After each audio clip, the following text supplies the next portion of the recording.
अस्सलाम वालेकुम व्यूअर्स, मैं उम्मीद करता हूँ आप ठीक ठाक होंगे। आप सबको रमज़ान मुबारक। और बेसिकली आज हम आपको लिए चलते हैं आज़ाद कश्मीर, जहाँ से डॉक्टर काजी जुल्फ़िकार अली अवान साहब हमसे गुफ्तगू फरमाएंगे।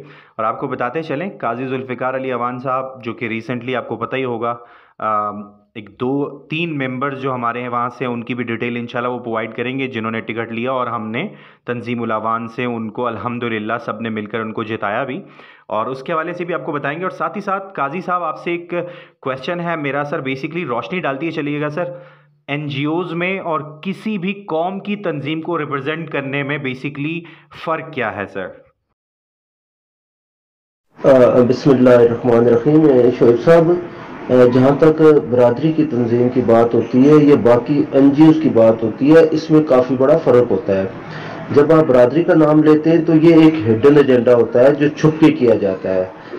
मैं इसकी एग्जांपल इस तरह दूंगा कि इस वक्त न सिर्फ तंजीमुल अवान है बल्कि हर बरादरी की तंजीमात अपने तौर पर काम कर रही हैं और उनके मकासद कुछ और हैं। उनके मकासद सिर्फ और सिर्फ बरादरी को आगे लेके आने के।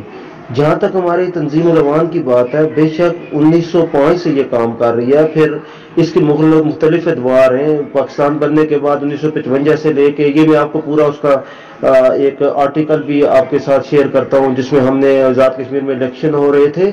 उस इलेक्शन से पहले हमने एक बहुत बड़ा प्रोग्राम किया था, उसमें हमने आर्टिकल भी लिखा था और उसके भी बड़े उस हवाले से भी तफसील से बात करेंगे।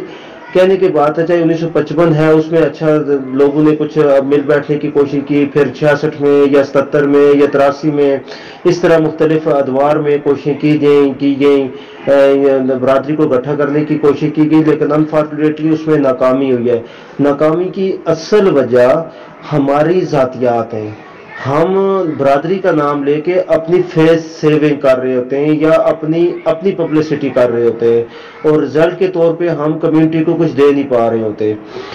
इसकी एग्जांपल मैं इस तरह दूंगा कि फर्ज करते मैं एक आज़ाद कश्मीर की छोटी सी एग्जांपल दूं कि हम यहाँ तो कुछ 8-10 साल 15 साल पहले हमने बड़े बड़े प्रोग्राम किए, हम ये कर देंगे वो कर देंगे, अल्लाह तो हमने बड़े कर दिए, लेकिन रिजल्ट के तौर पे जीरो निकला। लेकिन हमारी इत्तेफाक और इत्तेहाद को, हमारे इत्तेफाक और इत्तेहाद को देखते हुए तो बाकी बरादरियां इकट्ठी हुई और उन्होंने कुछ करके दिखाया और नतीजे के तौर पे आज वो हमसे बहुत बहुत बहुत आगे। अब हमारा अलमिया ये है कि हम तंजीमें बना लेते हैं बस, ये क्योंकि इसमें आप किसी को रोक नहीं सकते। सबसे बड़ा अलमिया ये है क्योंकि कोई ग्रुप बनाना हर एक का एक हक होता है, लेकिन उसी ही के हमने गलत मतलब ले लिया है कि जो भी ग्रुप उठता है वो उठ के अपनी एक तंजीम बना लेता है, दूसरों को मानता नहीं है। इस तरह का ये जो अलमिया है ये बड़ा खतरनाक है। हाँ, जब कोई तंजीम बनाई जाती है तो उसके 4 स्टेप होते हैं। एक फार्मिंग है, एक स्टार्मिंग है, एक नार्मिंग है और एक परफॉर्मिंग है। अब इन 4 स्टेप से जब तक हम गुजर के कोई तंजीम नहीं बनाते, वो तंजीम नहीं होती या वो पायदार बुनियादी पर हम उस पर काम नहीं कर सकते।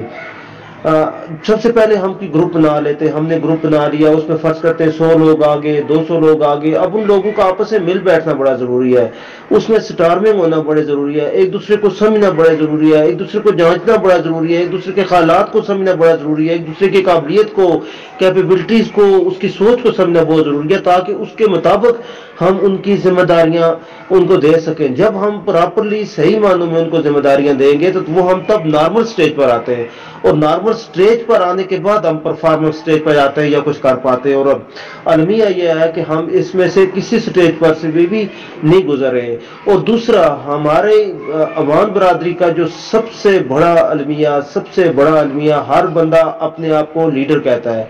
हमने दिल से आज तक किसी दूसरे को लीडर माना ही नहीं है। अब इसकी सबसे बड़ी वजह यह है कि हमने पहले आपसे कहा कि हम फेस सेविंग या अपनी पब्लिसिटी कहते हैं। अगर इससे जब तक हम नहीं निकलते हम आगे नहीं बढ़ सकते। और यही असल अलमिया है कि हमारी बरादरी इस वक्त बहुत पीछे है। आप फर्ज करते हैं, आपने बड़ी प्यारी बात की है कि इस वक्त एक ऑफिस नहीं खोल सके। ऑफिस के लिए फंड का होना इंतहाई जरूरी है।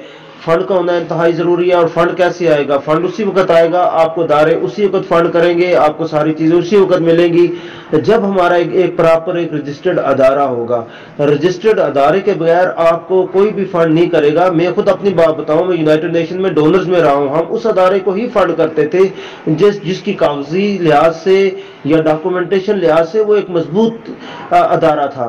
और जिसकी डॉक्यूमेंटेशन नहीं होती थी, हम उसको उसके कागज उठा के फेंक देते थे। और हमारी तंजीम अवान की ना किसी ने उसकी रिन्यूअल करवाई, ना कुछ और किया, तो उसको बेदार बुनियादों पर या उसको एक सस्टेनेबल बेसिस पर किसी से आगे लेके जाना इंतहाई मुश्किल काम है। और ये बड़ा अलमिया रहा है और जिसपे मैं बात कर चुका हूँ। लेकिन इसके लिए जरूरी है कि आपकी रजिस्ट्रेशन हो, रजिस्ट्रेशन का प्रोसेस भी एक बड़ा एक तरीका है कि उसमें किन किन चीजों को, किन किन लोगों को आप लेके चल रहे हैं, क्योंकि एक टीम वर्क होता है। टीम भी 4 अल्फाज से मिलकर बनी है, TEAM, together, E everyone, A achieve, M more.